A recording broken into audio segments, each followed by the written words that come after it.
श्री सीताराम चंद्राभ्याम नमः। अयोध्या कांड 51वां सर्ग। निषाद राज गुह के समक्ष लक्ष्मण का विलाप। लक्ष्मण को अपने भाई के लिए स्वाभाविक अनुराग से जागते देख निषाद राज गुह को बड़ा संताप हुआ। उसने रघुकुल नंदन लक्ष्मण से कहा, तात, राजकुमार, तुम्हारे लिए यह आराम देने वाली शैया तैयार है। इस पर सुखपूर्वक सोकर भली भांति विश्राम कर लो।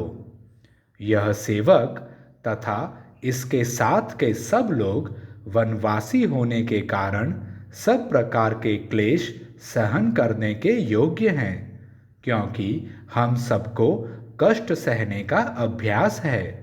परंतु तुम सुख में ही पले हो, अतः उसी के योग्य हो, इसलिए सो जाओ।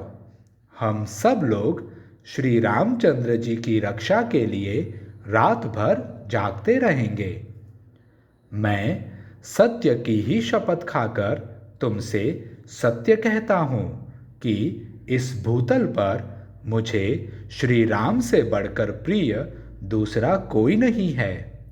इन श्री रघुनाथ जी के प्रसाद से ही मैं इस लोक में महान यश, विपुल धर्म लाभ तथा प्रचुर अर्थ एवं भोग्य वस्तु पाने की आशा करता हूँ। अतः मैं अपने बंधु बांधवों के साथ हाथ में धनुष लेकर सीता सहित सोए हुए प्रिय सखा श्री राम की सब प्रकार से रक्षा करूँगा। इस वन में सदा विचरते रहने के कारण मुझसे यहाँ की कोई बात छिपी नहीं है। हम लोग यहाँ शत्रु की अत्यंत शक्तिशालिनी विशाल चतुरंगिणी सेना को भी अनायास ही जीत लेंगे। यह सुनकर लक्ष्मण ने कहा, निष्पाप निषादराज, तुम धर्म पर ही दृष्टि रखते हुए हमारी रक्षा करते हो, इसलिए इस स्थान पर हम सब लोगों के लिए कोई भय नहीं है। फिर भी जब महाराज दशरथ के ज्येष्ठ पुत्र सीता के साथ भूमि पर शयन कर रहे हैं, तब मेरे लिए उत्तम शैया पर सोकर नींद लेना, जीवन धारण के लिए स्वादिष्ट अन्न खाना अथवा दूसरे सुखों को भोगना कैसे संभव हो सकता है।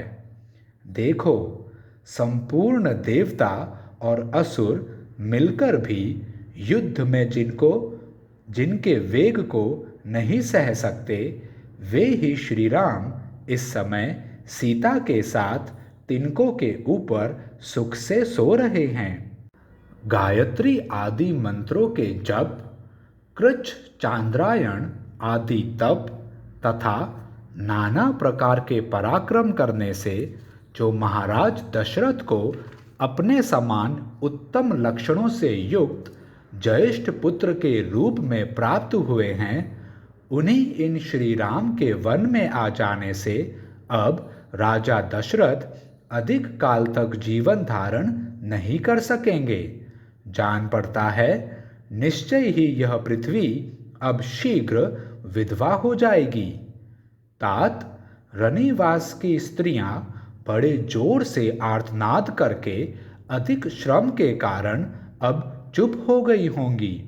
मैं समझता हूँ राजभवन का हाहाकार और चित्कार अब शांत हो गया होगा। महारानी कौशल्या, राजा दशरथ तथा मेरी माता सुमित्रा, ये सब लोग आज की रात तक जीवित रहेंगे या नहीं, यह मैं नहीं कह सकता। शत्रुघ्न की बाट देखने के कारण संभव है मेरी माता जीवित रह जाए, परंतु यदि वीर जननी कौशल्या श्री राम के वीर हमें नष्ट हो जाएंगी, तो यह हम लोगों के लिए बड़े दुख की बात होगी।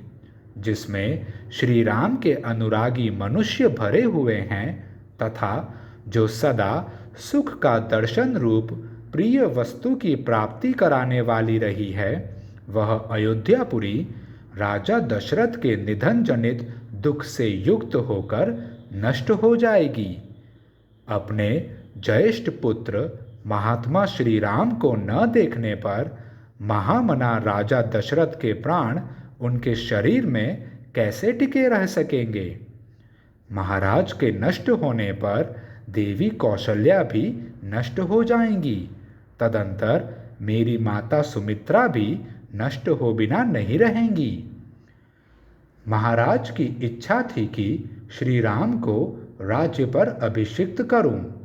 अपने उस मनोरथ को न पाकर श्री राम को राज्य पर स्थापित किए बिना ही हाय, मेरा सब कुछ नष्ट हो गया, नष्ट हो गया, ऐसा कहते हुए मेरे पिताजी अपने प्राणों का परित्याग कर देंगे। उनकी उस मृत्यु का समय उपस्थित होने पर जो लोग रहेंगे और मेरे मरे हुए पिता रघुकुल शिरोमणि दशरथ का सभी प्रेत कार्यों में संस्कार करेंगे, वे ही सफल मनोरथ और भाग्यशाली हैं।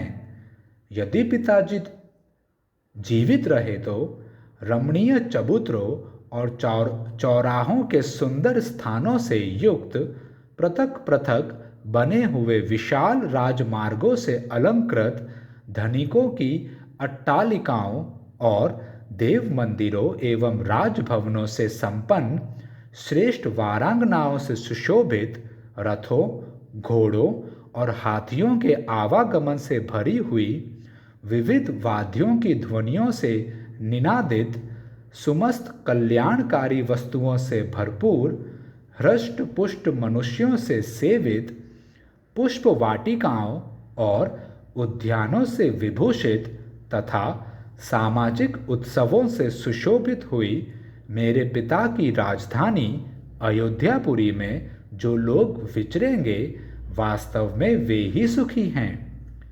क्या मेरे पिता महाराज दशरथ हम लोगों के लौटने तक जीवित रहेंगे?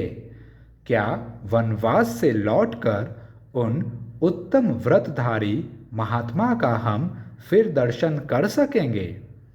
क्या वनवास की इस अवधि के समाप्त होने पर हम लोग सत्य प्रतिज्ञ श्री राम के साथ कुशल पूर्वक अयोध्यापुरी में प्रवेश कर सकेंगे? इस प्रकार दुख से आर्त होकर विलाप करते हुए महामना राजकुमार लक्ष्मण को वह सारी रात जागते ही बीती।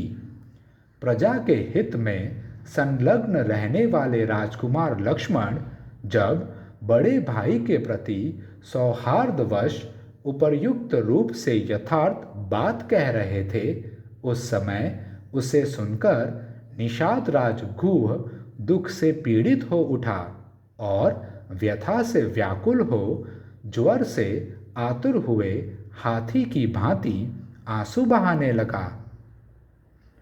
इस प्रकार श्री वाल्मीकि निर्मित आर्ष रामायण आदि काव्य के अयोध्या कांड में 51वां सर्ग पूरा हुआ।